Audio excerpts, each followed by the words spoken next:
Hey everyone, tonight we're venturing up into the frozen wilderness of ancient mountains. Snow is whipping across your face and your boots, soaked. You're climbing higher past the tree line into air that bites harder than a grumpy woolly rhino. Picture this, it's the dead of winter, and you're part of a nomadic tribe trying to cross a mountain range coated in snow. There's no cabin, no hot cocoa, no cell signal obviously. You've got a sled, some scruffy reindeer, and the will to survive. The wind's howling like it's got complaints from 10,000 years ago. And here's the kicker, you probably won't survive this. So before you get too comfortable, take a moment to like the video and subscribe, but only if you really like what I do here. And while you're at it, post your location and the local time where you're listening. I want to see how far this tribe goes. Now, turn off the lights, maybe turn on the fan for some soft background music, and let's get started tonight. You shuffle along, eyes squinting through the swirling whiteout. Your eyelashes keep freezing together. Every breath feels like you're sucking in tiny knives. Welcome to the early Paleolithic commute. You're high up in the Tian Shan mountains roughly 20,000 years ago, and your tribe is chasing the herds, caribou, wild sheep, even some unlucky marmots. But tonight there's no herd in sight, just snow, silence, and the constant gnawing need to find somewhere, anywhere, to stop and sleep before your legs buckle under you. Your nose has been numb for hours, your fingers feel like carrots left too long in the freezer, and your boots gave up the ghost 2 ridges ago. Still, you press on. You're not alone though.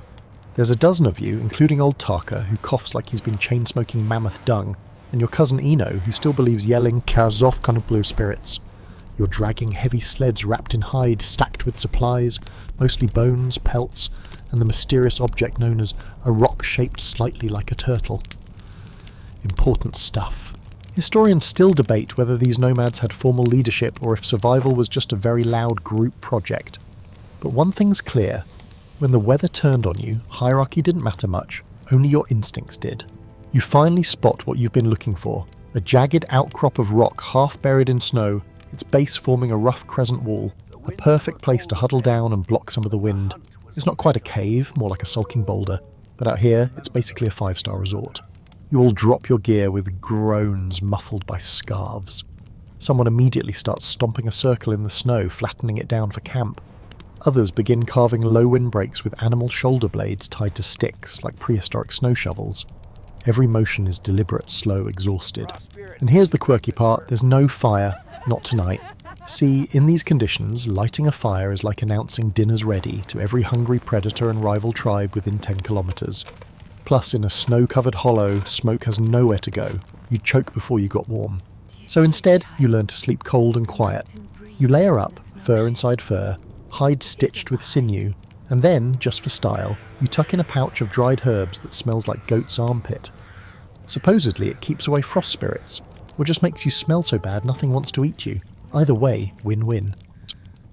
Once your gear's down, you huddle in close, knees to chest, wrapped tight in what used to be a muskox. Your breath steams up into the blackness above, mixing with everyone else's, and for a second it looks like the group is generating a ghost. You try to sleep. You won't sleep well. No one does, not here. Not when you're worried about waking up with a frozen eyelid, or worse, not waking up at all. Still, you listen to the familiar sounds of your tribe, Eno's soft snoring, Tarka muttering in his dreams, the faint jingle of someone's carved bone necklace tapping against stone. It's oddly comforting. Then there's the silence. That silence. Mountain silence. You can hear your own heartbeat, thudding like distant drums. Every crack of snow, every gust of wind sounds like the world itself creaking under your weight. Eventually your body gives in. You dream of sun, of dry grassy plains, of running barefoot and not having to worry about losing a toe to frostbite. But your dream fades as the wind picks up again and sneaks icy fingers through a tear in your sleeve. Someone stirs, shifts, groans. A snowflake lands on your cheek and melts slowly, one of the only warm things to touch you all day. You drift again. There's some debate among archaeologists whether nomadic tribes in these environments followed seasonal sleep patterns, hibernating more, like bears into the darkest winter months. There's some fossil evidence of extended inactivity, but no one agrees on how conscious that choice was. Maybe they were just too dang tired. And here's the real kicker. Studies of ancient bedding remains, yes, those exist, show traces of medicinal herbs and soft plant fibres woven into hides. possibly to soothe joints or keep insects away. You'd never guess this little death nap in a snow hole involved early aromatherapy, but hey, people have always wanted their naps to smell nice. The wind finally dies down a little. The night deepens. Somewhere out there, beyond the ridge, a low rumble shakes the air. Could be thunder, could be an avalanche, could be something with teeth. Doesn't matter. You're too tired to care. You wake up, not because you're rested, but because your toes are whispering threats in Morse code. One in particular feels like it's crossed the border into might fall off territory. You wiggle it. Nothing. You poke it. Still nothing. You whisper to it. Silence. You decide to give it a few more minutes before panicking. The rest of the camp is groaning into life. Few are already up, brushing frost from their eyebrows and squinting at the horizon. It's that weird time of morning when the sky is technically light, but the sun's too lazy to show up. Grey on grey with a side of grey. But you're not packing up to move yet. You're staying another night. Why? Because someone saw smoke yesterday. Thin, ribbon-like smoke curling from behind the next mountain face. Just enough to suggest another group is nearby. Might be friendly, might not. Either way, your group is cautious. Nobody wants to be caught sleeping in the open while someone else sharpens bone knives. So tonight, no fire again, but you're not sleeping in a pit this time. Nope. You and a few others are tasked with scouting a little higher and setting up a stealthy overnight camp. You climb slowly, testing each footstep. Snow gives way to ice here and there, and one misplaced step could send you sledding down the mountain in the most unfun way possible. Eventually you find a shallow overhang barely big enough to shelter 3 people, and decide this is it.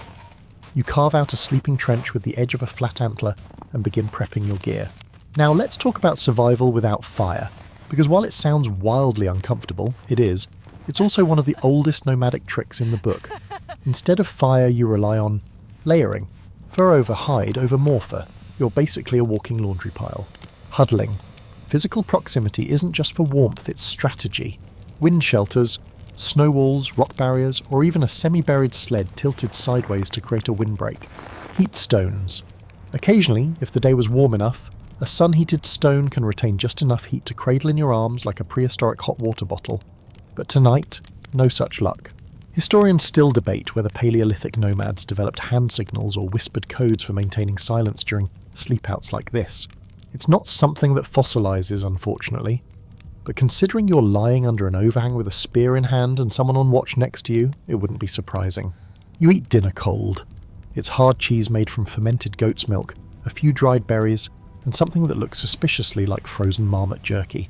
It tastes like chewy leather soaked in regret, but it's got calories. That's what matters. And just when you think your night couldn't get any more fun, smoke signals. Faint but unmistakable, a single upward trail in the distance. Too controlled to be accidental, too deliberate to ignore. Your heart rate bumps. You and the others press deeper into your hollow pulling hide blankets up to your noses. No talking, no movement, just the sound of your collective breathing and the occasional creak of shifting ice. Now's probably a good time to mention that nomadic tribes often used smoke, not just to communicate, but to mislead. Some would set fires in the wrong places to distract rivals or predators. Others use them as bait to see who might wander close. Smart but risky. You lie there, barely blinking, listening, watching. The minutes stretch. One of your companions falls asleep with his eyes open. You're not sure whether to admire it or poke him with a stick. The night grows colder, but the sky stays strangely clear. You stare upward and spot the faint shimmer of stars. There's Polaris, you think, or at least the star the old ones used to guide travel. You've never trusted stars, personally. They always seem to be blinking at you like they're in on some cosmic joke. Eventually, someone quietly taps your boot. Your turn for night watch. You slide out of your sleeping roll, cringing as every joint snaps, pops, or yells in protest. Your eyes scan the horizon. You grip your stone-bladed spear, wondering, not for the first time, how on earth you ended up here instead of somewhere nice and warm, like a temperate forest with edible berries and fewer ice monsters. You listen to the wind. It's quieter now, just the occasional swirl past the rocks. Every now and then you hear the faint plink of ice crystals shifting above. You stay still, partly out of strategy, partly out of frozen stubbornness. Halfway through your watch, something rustles. Not loud, not close, but enough to raise every hair on your body.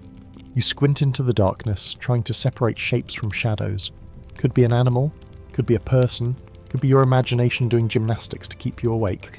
And just when your heart starts racing, nothing. Silence again.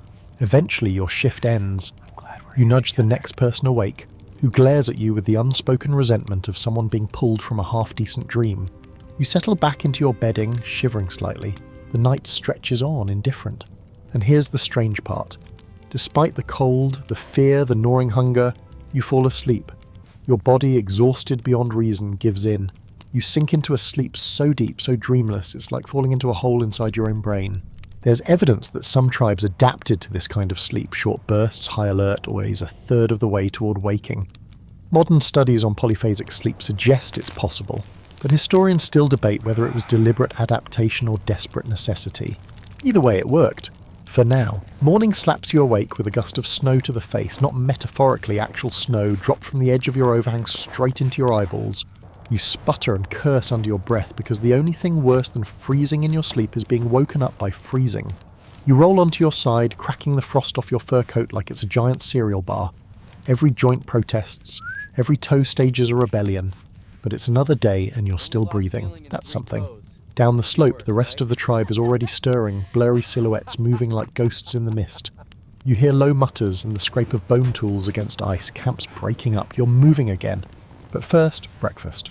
And what a breakfast it is. A small chunk of preserved mammoth fat, lovingly wrapped in birch bark and buried deep in your sled to keep it from freezing solid. You chew it slowly, your teeth aching as they gnaw through the greasy slab. It's disgusting, but it's calorie dense. And out here, that's basically gourmet. Welcome to the science of survival. Fat, particularly rendered mammoth or seal fat, was a staple in the diets of high-altitude nomads. Why? Because fat burns hot and slow, fueling your internal furnace against the cold. Protein and carbs can't do it alone.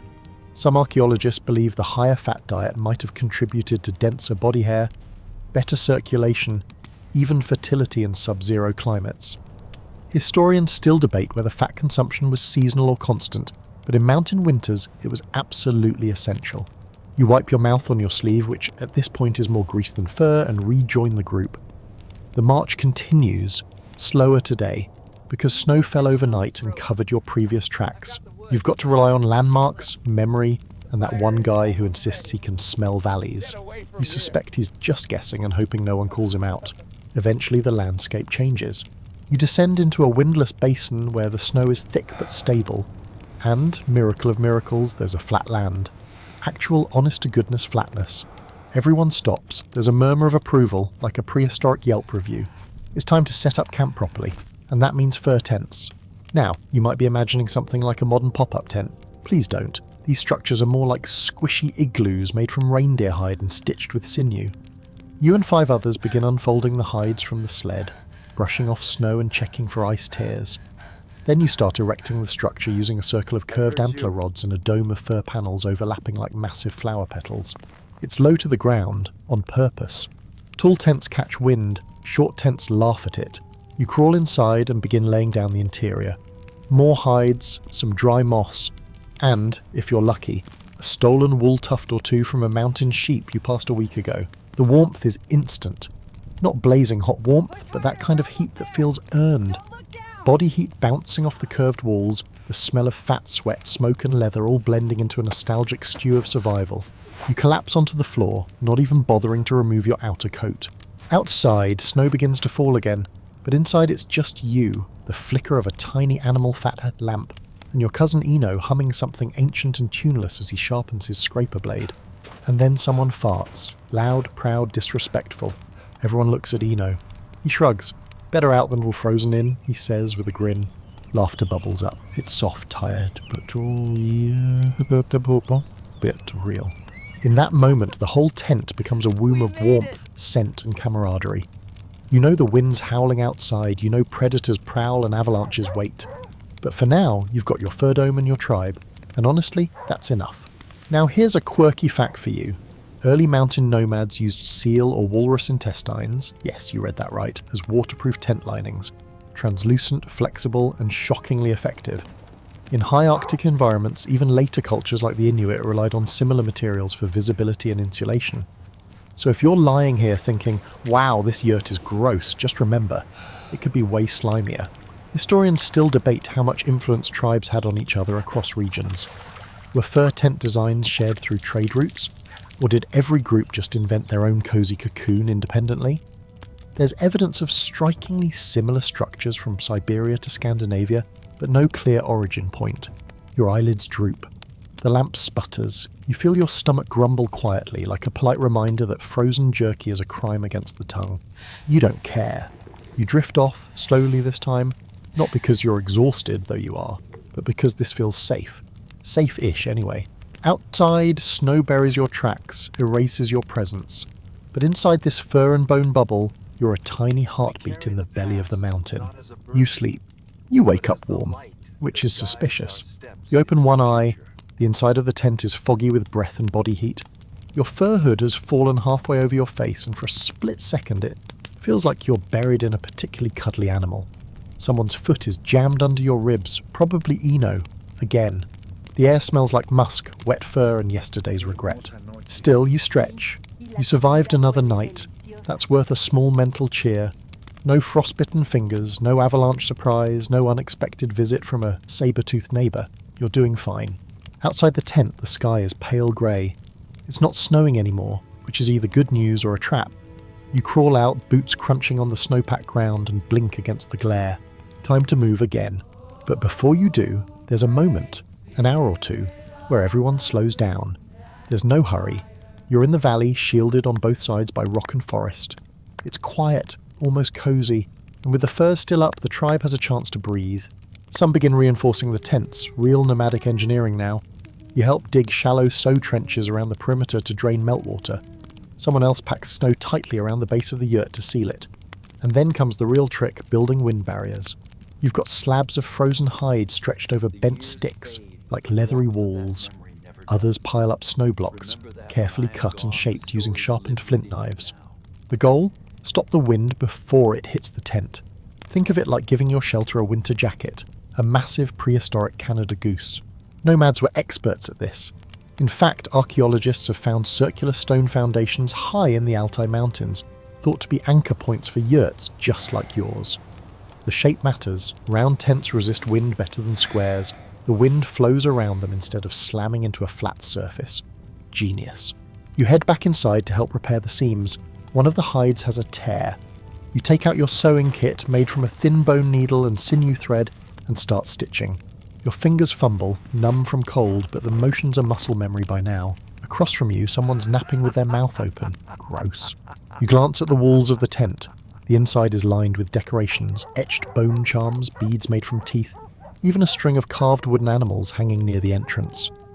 Not just decoration, though.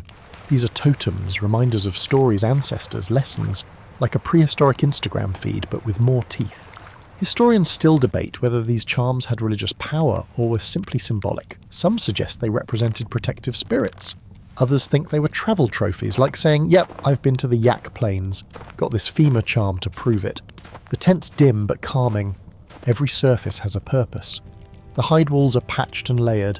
One panel is slightly darker, probably from a different animal entirely, maybe a bear or something that ate a bear. Either way, it keeps the cold out. You lie back again just to test the floor. It's not bad. You're lying on a base made from bundled dried grass and fur, topped with a layer of woven wool and pine boughs. Springy, earthy, a bit lumpy, but your back's too tired to protest. You exhale. Then someone outside calls, a low, urgent whistle.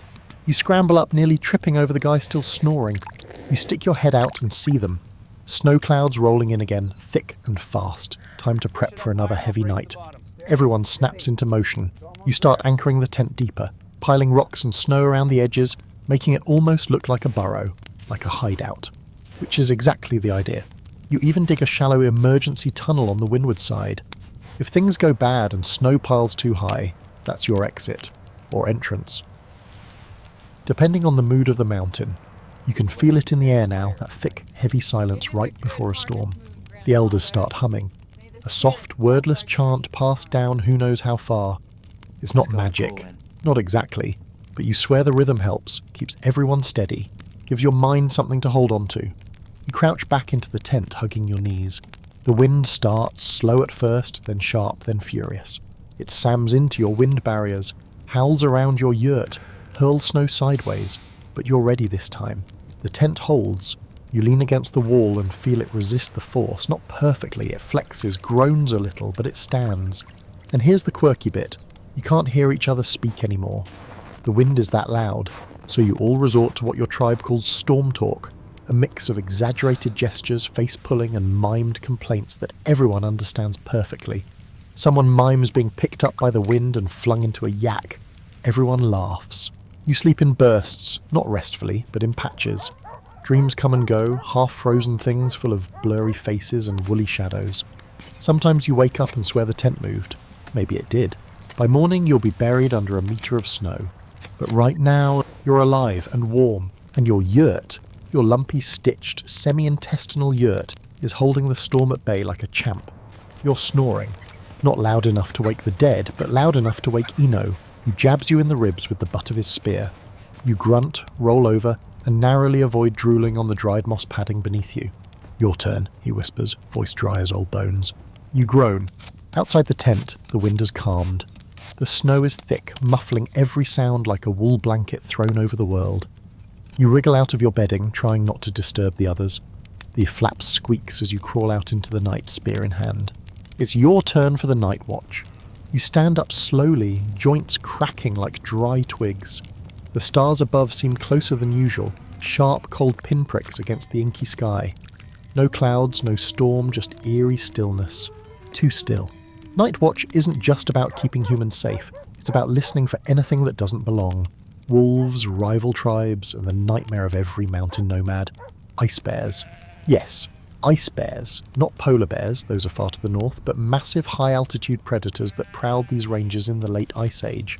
Bigger than today's grizzlies, faster than you'd like, and perfectly camouflaged. Their paws made barely a sound, and their breath steamed white against snow. Historians still debate if these creatures were distinct subspecies or just very cold, very hungry brown bears. Either way, they scared the moss right out of people. You scan the ridgeline. Nothing. Just frost crystals glittering on the rocks, and the occasional distant crack of ice shifting under its own weight. You keep moving, slow and deliberate, stepping in a tight circle around the camp.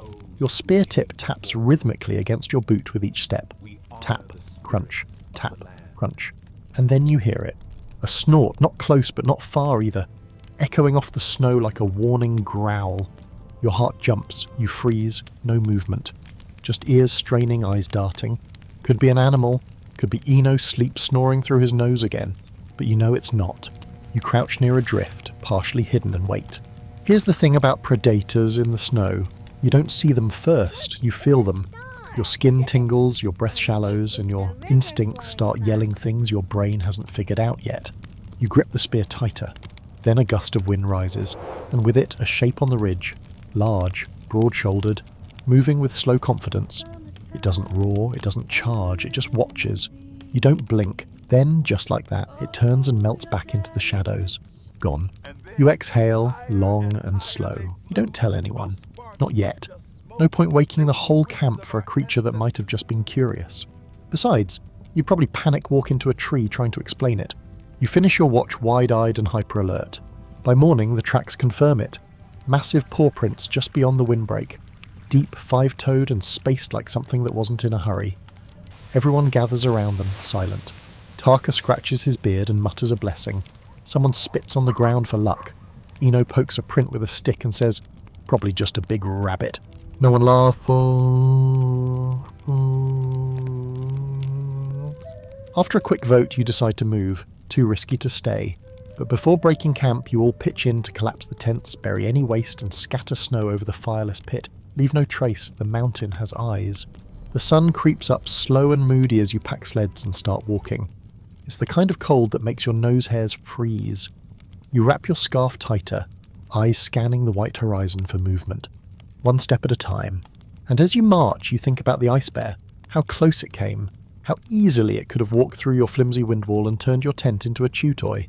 It's the unwritten rule out here. You're not the top predator. Not in this environment. You're just slightly clever meat with a pointy stick. And here's a fun fact. Some nomads carried small obsidian shards not as weapons but as alarm systems. They'd balance them on rocks or dangle them on sinew strings so as any movement, like a passing bear, would send them clinking or falling. An ancient tripwire system, basically.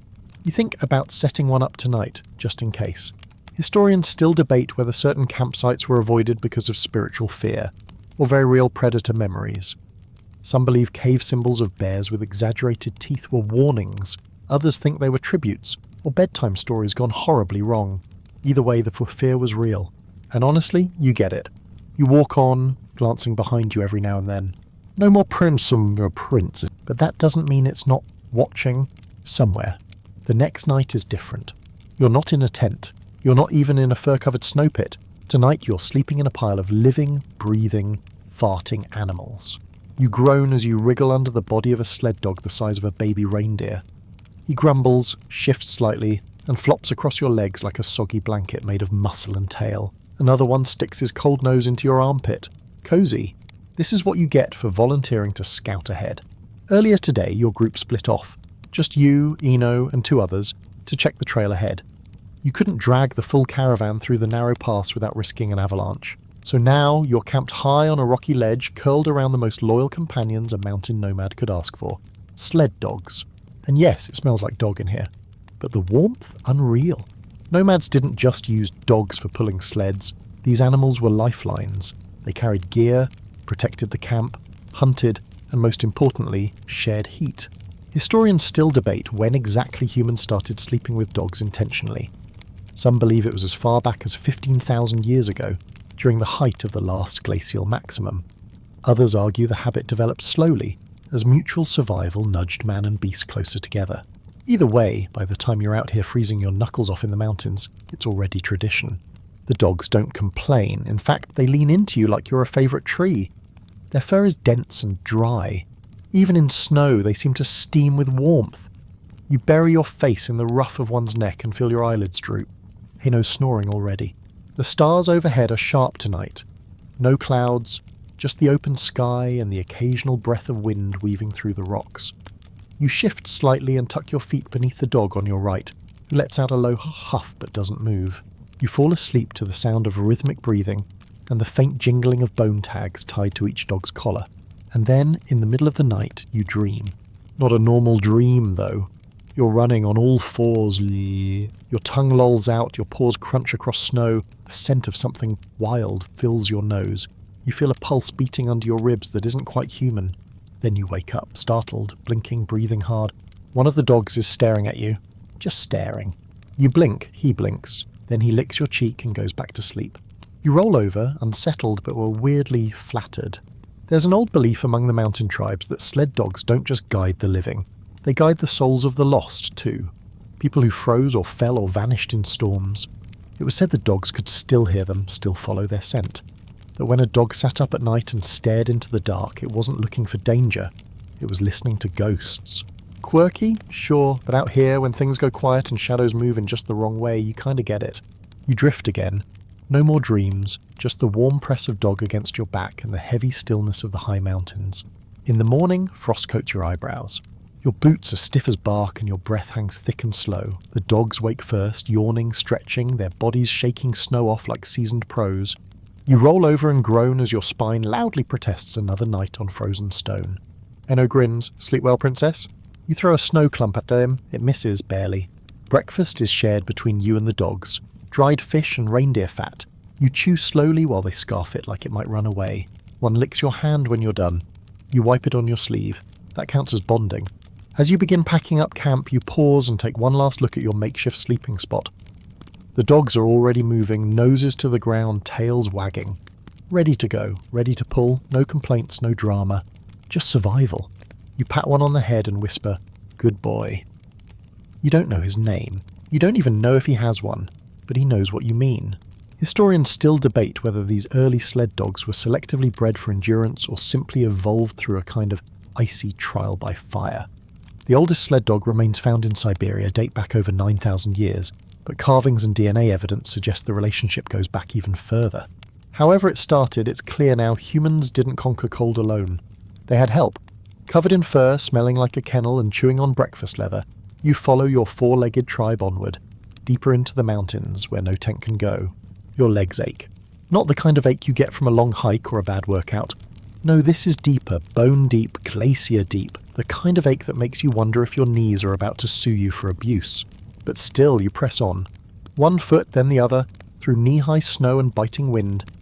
Your dogs lead the way, pulling the sled over a frozen stream bed.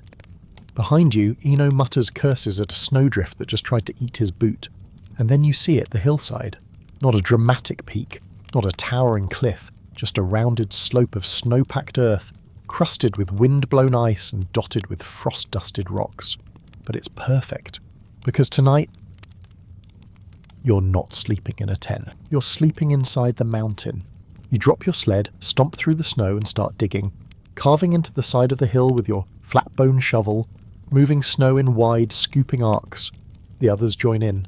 Dogs circle around, sniffing at the mess you're making. You're building a snow cave. You dig down first, then inward. The snow is deep enough to create a tunnel without breaking through the top. After about an hour, you've hollowed out a space big enough to crawl into and lie down. You smooth the ceiling in an arc to prevent dripping, and carve out a small air vent near the top, because breathing is non-negotiable. It's cramped, damp, icy, but it's shockingly warm. Not tropical, of course, not beach vacation warm, but compared to the outside, this is luxury. Inside the cave, the temperature hovers just around freezing, even if it's 30 degrees outside. Your own body heat, trapped with minimal space to escape, creates a little bubble of survivability. You line the floor with pine boughs and snow blocks stacked like furniture. It's not exactly ergonomic, but at least you're not sleeping straight on frozen ground. You pile up your fur roll, light a tiny tallow lamp and settle in. The snow glows faintly from within, moonlight filtering through the ice like stained glass. You glance at Eno, who's already taken over the coziest corner and stuffed his face into his parka like a hibernating badger. "Snore and I'll stab you," you mutter. He mumbles something incoherent and rolls over. You lie there, listening to the muffled silence of the cave. Outside the wind rages, but in here, just the drip of melting frost and the slow hum of breath. Historians still debate how early snow cave shelters were developed. Some evidence from the Upper Paleolithic suggests that mountain tribes had knowledge of how to construct snow dens for short-term survival.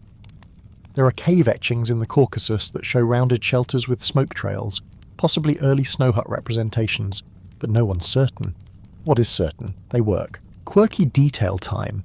In some regions, nomads intentionally left a symbolic mark inside the snow cave, like a small carved figure made from twigs or a pattern scratched into the inner wall.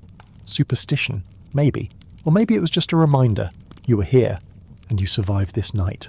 You reach into your pack and pull out a little charm of your own, a carved bone bead shaped like a sleeping fox. You wedge it into a crack in the snow wall, just in case. The dogs are curled up in the tunnel entrance, forming a fuzzy security system. If anything tries to come in, they'll know before you do. You drift into sleep slowly this time, cocooned in your snow shell. And then you dream again. But not like last time, no dogs, no running. This time you're deep beneath the snow. You see ice cities, glittering caverns filled with flickering lights and silent figures. People made of frost, voices without sound. One of them turns and looks at you and you wake up gasping. You stare into the dim blue curve of your snow cave ceiling. The frost bead has frozen over. Eno is still snoring. The wind moans outside like something ancient and angry. Just a dream. Probably. But you sit up and scratch a little mark beside your fox charm. A single line, diagonal, like a tally. One more night survived. And you lie back down, staring into the pale, glowing snow above you, slowly letting your heartbeat return to normal. You wake up with a nose full of frozen breath. Not frost on your nose, not ice around your face, frozen breath inside your nose. You sit up with a grunt and dig a mittened hand into your nostril to break it free. Congratulations, you've just experienced the mountain nomad version of a morning spa. Outside the snow cave, the wind has finally given up. The air is still, but the cold feels even heavier now, like the mountain is pressing down on your chest with its full weight. You wriggle out of your fur bedding, slip past the dogs in the tunnel, and blink as you step into the icy light. The world is white, not, oh it snowed last night white, pure, blinding, cosmic level white. Every surface glows, every breath crackles. Even the trees in the valley below look like they've given up trying to be green. The others join you outside. Eno looks like a bundled scarecrow and immediately starts chewing on a frozen strip of goat fat. You stare at him. Is that crunchy? He grins, it's aged. You look away before your stomach revolts. Breakfast today is something ancient, fermented and oddly comforting. Airag. Fermented milk kept in a tightly sealed hide bag and carried close to the body to keep it from freezing completely. It smells like gym socks and tastes like regret, but it burns on the way down. That's what counts. This stuff was more than just food. It was fuel, hydration, calories, probiotics, and a little internal fire, all in one sour sip. Nomadic tribes used whatever milk they could find, yak, horse, reindeer, even snow goat. Ferment it just right and you had something drinkable that wouldn't freeze solid on the trail. Historians still debate whether fermented milk was a travel hack or a sacred tradition. Some argue it had ceremonial value. Others say it was just the prehistoric version of Red Bull. Honestly, after one sip you don't care about the argument. You just want your tongue to stop curling in protest. With your belly full of burning milk and last night's sleep still clinging to your face, it's time to move again. But today's different. There's no obvious destination, no ridge to cross, no herd to track, just a few hours of silence as you trudge through snow deeper than your knees, your breath fogging in the air and immediately freezing into a fine crystalline mist around your scarf. Everyone looks like they're breathing glitter. That's the weird part about extreme cold.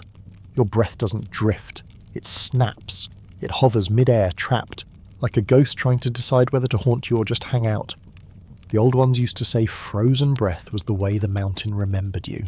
Spooky? Yes. Quirky? Also yes. You pass an old campsite along the trail. Nothing much remains, just a few stone circles, blackened snow, and the faint imprint of a sled runner in the ice. The kind of marks you only see if you're looking for them. You pause, reach down, brush snow off a small obsidian flake, razor thin and sharper than anything you own. Could have been a knife, could have been part of an alarm trap. Either way, someone left it behind. You pocket it. Little things have meaning out here. The sun is dipping again, slanting across the valley like a cracked gold coin. You find another hill, not steep but sheltered. Enough of a curve to keep the wind off your back. No tent tonight, no cave either. You build a quick snow wall, barely a foot high, and nestle behind it. Just a barrier between you and the wind. You lay your fur bedding on the snow, curl into a ball and wait for sleep to come. And as it does, the sky above begins to shift. First a shimmer, then a ripple. Then, full bloom, the aurora. Ribbons of green and violet ripple across the sky, slow and sinuous, like fire trapped in a bottle. The dogs perk up and stare. Eno mutters something reverent. Just lie there, open-mouthed as light dances across the clouds. No matter how many times you've seen it, it never feels real. Like the world is tearing open just a little to show you something it usually hides. The elders say the lights are ancestors, or spirits, or fire snakes playing in the upper sky. The stories vary, but the awe doesn't. Historians still debate the earliest record of aurora sightings. Some believe the ancient cave paintings in France depict them, swirling patterns above groups of hunters, but it's hard to prove. One thing's for sure, for people sleeping out under the sky, the aurora wasn't just pretty. It was everything: mystery, warning, story. You pull your furs up to your chin and watch the lights shift. They pulse in time with your heartbeat, or maybe the mountains. And somewhere, just on the edge of sleep, you think you hear something else. A voice. Not loud, not clear, just a whisper behind the wind. You don't open your eyes. You just listen and sleep. You wake up with your face glued to your own fur hood. Literally glued. Frozen breath has created a thin crust of ice that now holds your cheek hostage. You peel it off with a gentle tug and a not-so-gentle whimper. Nothing like minor frostbite to start your morning. The aurora is gone. The sky is pale blue, flat and uncaring. The dogs are already awake, tails wagging, breath puffing clouds into the air as they stretch and shake the snow from their coats. Eno's still wrapped like a burrito, muttering in his sleep about dancing goats. You prod him awake. He swats at you blindly and immediately groans. "Why do my teeth hurt?" You shrug. Probably because you slept with your mouth open in 20. He doesn't argue. Breakfast today is nothing warm. There's no fire, no embers, no cozy yurt to crouch in. Instead, you sip the remaining fermented milk, thickened overnight into something between a drink and a weapon. It's tangy, warmish, because it slept inside your coat, and just sour enough to make your eyes water. You chase it with a hunk of dried fish so salty your mouth rebels, but again it's calories. Out here, taste is optional. Chewing, however, is mandatory. The dogs nudge closer. You toss them scraps. They don't complain. They never complain. Loyal to the end. You give one of them a scratch behind the ears, and he leans into it like it's the best part of his week. And then comes the cold truth. Your left big toe is missing feeling. You wiggle it inside your boot. Nothing. You pull the boot off, yank down 2 layers of fur wrappings, and stare at the pale, slightly bluish toe. Not good. You rub it hard, slap it, stick it under Eno's armpit before he can protest. He yelps. You shrug. Emergency. Frostbite isn't just a risk, it's inevitable in these conditions. Your boots are made from triple-layered hide, insulated with dry moss and lined with wool, but even that doesn't stop the cold from creeping in like a tax collector. Historians still debate whether early nomads had treatments beyond rubbing and rewarming. Some believe animal fat, especially rendered seal or yak fat, was used as a toe saver. Others think people just accepted that losing a toe or two was the price of living among the clouds. Still, you do what you can. And once feeling starts to return, along with a delightful stabbing pain, you bandage the toe in warm moss and wrap it tighter. Good as new-ish. Now for the weird part, your tribe actually has a song about frostbite. Not a cheerful one, but one with a slow, dragging rhythm mimicking the limp of someone who's lost a few digits. The elders teach it half-jokingly, but it's real. It's caution in the form of music. You hum it quietly as you pack up camp. By midday, you're on the move again, one boot slightly bulkier than the other. The valley narrows into a pass with sheer cliffs on one side and a long, sloping drop on the other. The wind whips around the rocks like it's looking for a fight. You pause to adjust your sled bindings. Eno stops next to you and nods toward your feet. Still got 10? You lift your foot and wiggle it. 10-ish. He grins and points to his own. 9.5. I win. And here's the strange thing. Frostbite is a badge of honour. A missing toe, a blackened fingertip, even a chunk of ear gone. That's not shame, that's proof. You were there, you faced the storm, you lived. The tribe doesn't pity you for losing something, they respect you for surviving it. You keep marching. That afternoon you pass another skeleton. Not human. A mountain deer, half buried in snow, picked clean by predators. Antlers still attached, oddly majestic in death. One of the dogs growls, ears up, you hush him and move on. Predators are never far behind, and neither is the cold.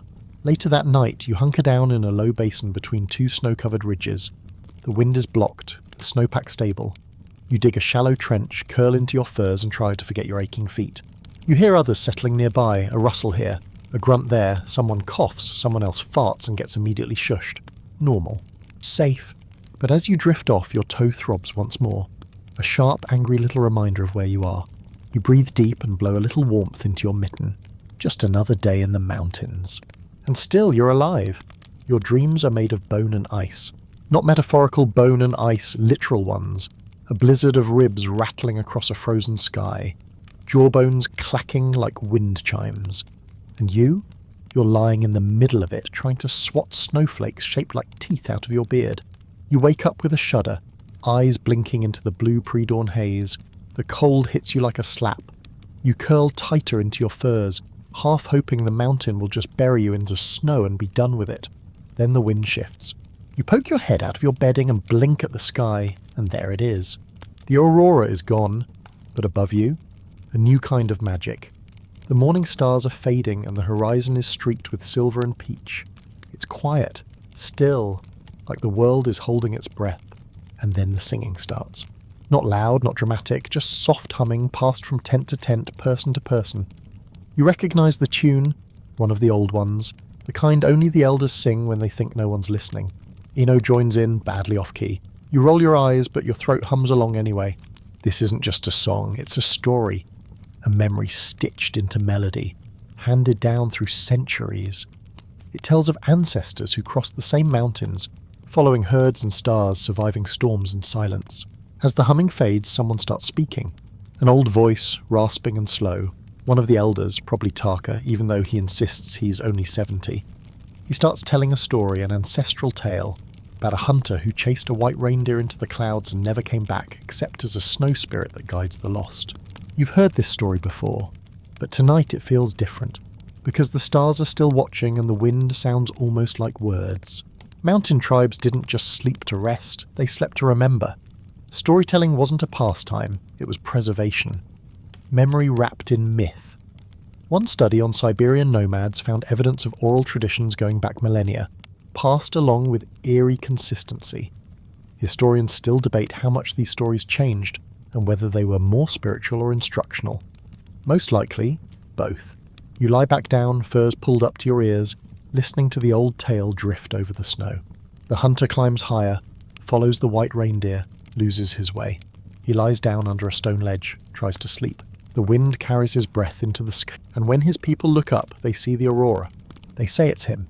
You stare at the ceiling of your little tent. The hide above you flickers as firelight dances outside. Shadows move like giants, slow and swaying. It's peaceful, almost cozy. Until something howls. Not close, not far, but loud enough to make every conversation stop mid-word. The dogs stiffen. You sit up slowly, a hand creeping toward your spear. Eno lifts his head and whispers, "That wasn't a wolf." You don't answer. You don't have to. The howl comes again, longer this time, rising and falling in a pattern that doesn't feel right. It's not the call of a pack, it's lonelier, angrier. Taka murmurs something in the old language. You don't ask what it means. The night watch tightens formation. Fires are snuffed. Voices drop to whispers. You all curl tighter inside the circle of tents, pretending sleep is still an option. But you lie awake, listening and thinking of how fragile the line is between safety and fear, between shelter and exposure, between a night of stories and a night of teeth. Eventually you close your eyes again. You dream this time, not of bones or reindeer or frostbite, but of a great white tent made of light, swaying in the stars, filled with ancestors who laugh like the wind. It makes no sense. But it feels warm. You wake up with your head resting on a rock. But not just any rock. A stone you warmed up last night and wrapped in spare fur, shoved under your bedding like an ancient hot water bottle. And for the first time in what feels like weeks, your neck doesn't feel like it's been stomped on by a moose. You sigh, content, not quite, but comfortable enough to keep lying there for a few more minutes while the rest of the camp rustles to life. You run your hand over the stone pillow. It's still faintly warm. You'd heated it by placing it near the animal fat lamp before sleep. Just enough to hold heat for a few hours. The trick you've learned is choosing a rock with no cracks. Moisture inside means exploding rocks, which is less than ideal when your face is 2 inches away. Nomads knew this. Even thousands of years ago, they practiced thermal mass heating without realizing it had a fancy name. Stones, packed earth, even dried clay slabs, materials that could hold warmth just long enough to give your body a head start on sleep. Historians still debate whether this technique came from trial and error or was passed through oral tradition. Probably both. Some knowledge only sticks if it saves your skin. You stretch and sit up. The morning light is soft, filtered through mist. The camp is quiet, not lazy, just tired. You hear someone poking the sleds, checking bindings, another person humming that frostbite song under their breath. Eno's still snoring, of course. You step outside your bedding and breathe in deep. The air is sharp but not aggressive today. You can smell pine, distant snow and something else. Smoke. Not much, just a faint hint, but enough to suggest someone started a small fire, probably for stone warming, maybe for boiling water. Risky, sure, but necessary now and then. As you wander through camp, you spot one of the elders, Dina, kneeling beside a fire pit, tending a ring of warm stones around a bowl. She glances at you, raises an eyebrow and mutters, "You look like your spirit wandered off without telling you." You nod. "It might have." She chuckles and points to the steam curling from the bowl. "Moss tea, if you want to hallucinate just a little." You take a sip, bitter, earthy, like drinking forest memories. And just like that, the camp starts moving. It's time to pack up. But your mind lingers on something from the night before. Because your dreams were weird. Like, weirder than usual? You weren't just walking or running. You were floating, hovering just above the snow, eyes glowing, wolves walking beside you on their hind legs, whispering ancient riddles. One of them had your mother's voice. Another had 3 eyes. You didn't question it. You just followed. Eno, as usual, blames the moss tea. Or you finally broke your brain, he says with a grin. Either way, it's about time. But you've heard the elders talk about this kind of sleep, dream travel. A state where the mind loosens from the body, drifting between memory, spirit, and sky. Sometimes it's just vivid dreams. Other times, people say they wake up with answers or warnings. Historians still debate whether dream travel was spiritual metaphor or genuine altered states achieved through ritual and fatigue. Cave symbols found in the Altai region show human figures with elongated limbs and animal heads, possibly depicting dream visions, or very early comic strips. Hard to say. You pack your gear slowly, still thinking. Another quirky thing, some nomads believe dreams left marks. Not like bruises or scars, but subtle signs. You notice a strange pattern in the frost on your bedding. Spiral-like, delicate, probably coincidence. Probably. The camp is moving again. Sleds creak, dogs bark, the snow crunches underfoot with a sound so familiar it's almost comforting. You fall into step, the stone pillow now tucked in your pack like a lucky charm. You march, your legs stiff but obedient. Eno tells you his dream involved 2 snow hares arguing over soup. I think it was symbolic, he says. Of what? No idea, but they were really mad. You laugh and the sound echoes off the rocks. The path leads higher today toward a ridge that promises a clearer view of the next valley. The sky brightens. For once no storm looms. Just you, your tribe, and the slow rhythm of the snow beneath your boots. You think about the wolves, the whispers, the feeling of floating. And you wonder, just a little, whether some part of you is still dreaming. You trudge on into the pale light of another frozen afternoon, feet aching, eyes barely open. Not from lack of sleep, but from what happened last night. That voice. You never quite figured out whether it was a dream or something else. You didn't tell anyone, not Eno, not the elders. They'd either laugh it off or give you that look, the one that says, some things are better left alone. Still, it's sitting with you like snow in your bones. The trail narrows again. You're moving along a cliff face now, your boots crunching a path just wide enough for single file. One wrong step and it's a long, cold tumble into oblivion. The dogs know it too. They're quieter today, moving low and slow. Around midday you come across cairns, stacked stones half buried in snow, sitting like silent sentinels. Everyone stops, no one touches them. These markers mean one thing, a death place. Eno swallows hard. We're not sleeping here. No one argues. You move on, another mile or so, until the landscape opens into a narrow hollow surrounded by rock walls. Decent shelter. Snow isn't deep here, and the wind seems to swirl over your heads rather than through your bones. You set up a temporary camp. No tents tonight, just furs and low shelters. You dig your sleep pit, line it with dry moss and spruce, and settle in early. Your feet are too cold, your mind too loud, and the air tastes like snow and old sorrow. But just as you're about to drift off, you hear it. Not a bear, not a wolf, not wind. A whisper, your name, not loudly, just enough. You sit bolt upright. Nothing. You glance at Eno. He's snoring, again. Of course. You glance around camp. No movement, no alarm, just the usual quiet rustling of people shifting in their sleep. And then there's that feeling, a pressure, a wrongness, like something is watching from just beyond the edge of the firelight. You lie back down, but now your eyes are wide open. It's no secret among mountain nomads that certain places, valleys, peaks, old burial trails, carry more than snow and stone. They carry stories. And not the kind you tell kids to help them sleep, the other kind. The kind that makes them never want to sleep again. The tribe has a name for these places. Loosely translated, it means spirit echo. Places where the walls remember, where the wind talks too much, where you might hear your name when no one's near you. Some say they're just memory pools, caves of old grief that bubble up when the weather's just wrong enough. Others. They believe the dead get lonely too. Historians still debate how seriously these beliefs were taken. Some argue they were psychological responses to isolation, sensory deprivation, or hypothermia. Others point to burial cairns and warning carvings etched into cliff faces, signs that something was feared deeply and consistently. You try to sleep. You really try. But something was scuffs nearby. You jerk upright again, heart pounding, spear clutched. A dog barks once, low, nervous. You wait. And wait. Then silence. And finally you fall asleep, not gently, but like falling through thin ice into black water. You dream of a woman with no face, crouched beside your bedding, humming a tune your grandmother used to sing when you were ill. Her hands are bone. Her eyes are snowflakes.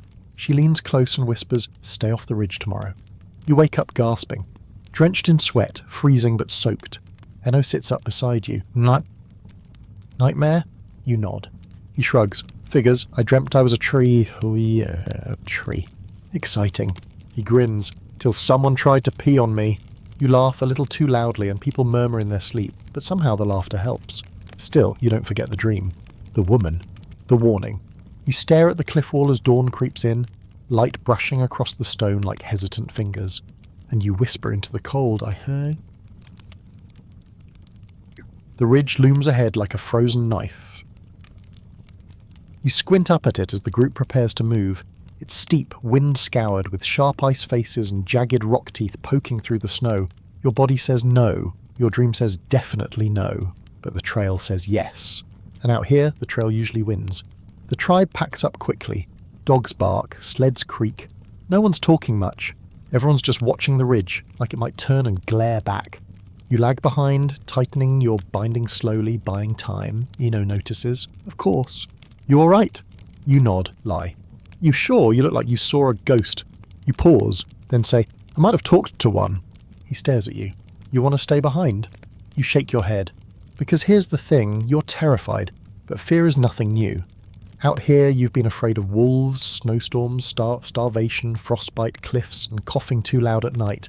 Fear is just another companion now. So you climb, step by step, spike by spike, foot planted hard into snow. The ridge turns out to be worse than it looked. The wind is brutal, sharp as broken glass, slapping your face from all sides. You can't hear anything except your own breath and the hiss of snow tearing past your hood. You hunch low, grip the sled rope, and keep going. Halfway up, someone ahead slips. There's a thud, a shout, a scramble, and then silence. The line stops. You can't see who it was, but they're already getting pulled back into formation. Just bruises, you hope. No cracked skulls today. Please. You keep moving. And finally you reach the top. You crest the ridge with your heart in your throat and snow in your eyebrows. The wind eases for a moment. You look around, and you gasp. Because the valley below, it's green. Green. Well, greenish. Patches of moss, dry grass, stunted trees. Life. Actual life. You laugh, not loud, not joyful, just stunned. Because after weeks of white on white, this is colour. Hope. A promise that spring, maybe, might exist. But you're not celebrating just yet. Because even as your boots crunch down the far side of the ridge, your toe throbbing and your hands numb, something feels off. The dogs are skittish. Eno keeps glancing over his shoulder. And you keep thinking about the woman in your dream. By nightfall, you've made camp among the sparse trees. The air is thinner here, but not as cruel. You can breathe, almost deeply. The tents go up quickly, and for once, there's a small fire, just a little one, shielded behind a snow wall for boiling water and drying socks. The smell of smoke wraps around you like a blanket. You sit with your back to a tree, chewing on roasted root and smoked meat, and watching the shadows flicker. It almost feels normal. Until the elder, Taka, pulls up beside you, wraps a fur around his shoulders and says, You dreamt her, didn't you? You freeze. He nods, slow and tired. Woman with no face. You swallow. She's old, he says. Older than the snow. Some think she's a spirit. Some think she's memory.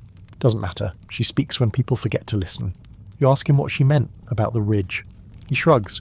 She doesn't warn to stop you. She warns to remind you that the mountain owns us, not the other way around. And that's the truth of it. Because out here, survival doesn't mean dominance. It means negotiation. With the wind, with the snow, with your own fear, with something deeper than language that sleeps beneath the ice. Historians still debate whether these spirit beliefs were rooted in animism, early religion, or simply fear made personal. But carvings found in Mongolian mountain caves show faceless women beside mountain shapes, often holding out a hand, palm upward. Warnings? Blessings? Both? You're not sure anymore. That night, you don't sleep easily. You toss and turn, your toe throbbing, your face pressed to your still warm stone pillow. You hear nothing, see nothing, but you dream of the ridge again. Only this time you're looking down from it, and she's standing beside you. She still has no face, but you feel her watching, and somehow you understand you made it. Not because you're strong or lucky, but because you listened. You wake to birdsong. Real birds. Not hallucinated frost crows or dream owls whispering riddles. Actual chirping birds flitting through the scraggly trees overhead. You lie still for a moment, stunned. You'd forgotten what birds even sounded like. Eno peeks out of his bedding, eyes puffy. What is that? You stare at him. Music. He groans, kill it. But the mood is lighter today. The wind is softer. The air smells like thawing earth, old bark and pine needles. For the first time in what feels like forever, the mountain isn't trying to murder you. You rise slowly, every joint popping like a chorus of tiny avalanches. The dogs are already up, tails wagging as they root around for scraps. One of them presents you with half a rabbit skull like it's a gift. You accept it. It probably is. You stretch and scan the camp. People are moving slowly, not exhausted, just cautious. This far into the journey, energy is rationed like water, but there's a buzz under the stillness, a sense of something ending, because this is the last night. Tomorrow you descend, down into the valley, into grazing territory, where the herds will be fattening, the snow will be melting, and the mountains will finally loosen their grip on your ribs. But before that, there's one more thing to do. You follow the elders to an old half-buried stone path, barely visible between patches of snow and frostbitten grass. It winds around the edge of a cliff and disappears into a narrow pass. The elders call it the Bone Trail. It's not a name meant to comfort. This path is ancestral, one used for generations by those migrating across this very route. Stone markers, carved by hand and stained with soot, guide the way. You spot one that looks like a curled sleeping dog, another shaped like a horned skull, totems, waypoints, warnings. As you walk, you notice how the others shift their rhythm. Steps get quieter, voices fade, you all fall into a shared instinctive sleep rhythm. Because this is when the body starts preparing, knowing you'll be safer soon. Your pace slows, but your awareness sharpens. You notice how everyone starts walking in sync. It's eerie, beautiful, like sleepwalking while wide awake. Nomadic sleep patterns weren't simple. Historians believe mountain peoples adapted to polyphasic sleep, dozing in short, shallow bursts through long nights and napping mid-March when the sun allowed. Body rhythms weren't dictated by clocks, but by cold, danger, and the angle of the moon. You crest a low-rise and look back. The snowfield behind you stretches into the sky, trackless, brutal, and indifferent. You made it. No fanfare, no applause, just snow melting behind your steps, like it never wanted you there to begin with. Quirky fact. In some tribes, it was forbidden to look back during the descent. They believed it tempted the mountain spirits to follow you home, annoyed you made it out alive. The penalty? A symbolic fine, like leaving behind a token, a carving, or even a piece of fur clothing. You leave a small obsidian shard tucked under a flat stone. It's sharp, still warm from your pocket. You don't know why, but it feels right. Eno spots you. You really think they're watching. You nod. He shrugs. Then I'm leaving them my stinky sock. You grin. That's probably an act of war. By dusk, you return to camp. Everyone's quiet, not as solemn, just thoughtful. That night, as the fire burns a little higher than usual, stories begin. Not loud ones, not dramatic, just memory stories. Taka speaks of a time he nearly fell into a ravine but was saved by a dog that died the next day. Dina remembers her grandmother, who walked the trail with one eye and no fingers on her left hand. Eno talks about how his older brother used to snore loud enough to scare wolves off. True or not, no one argues. And then it's your turn. You hesitate. Then you tell them about the woman with no face. The dream, the warning, the feeling that you were being watched and protected. No one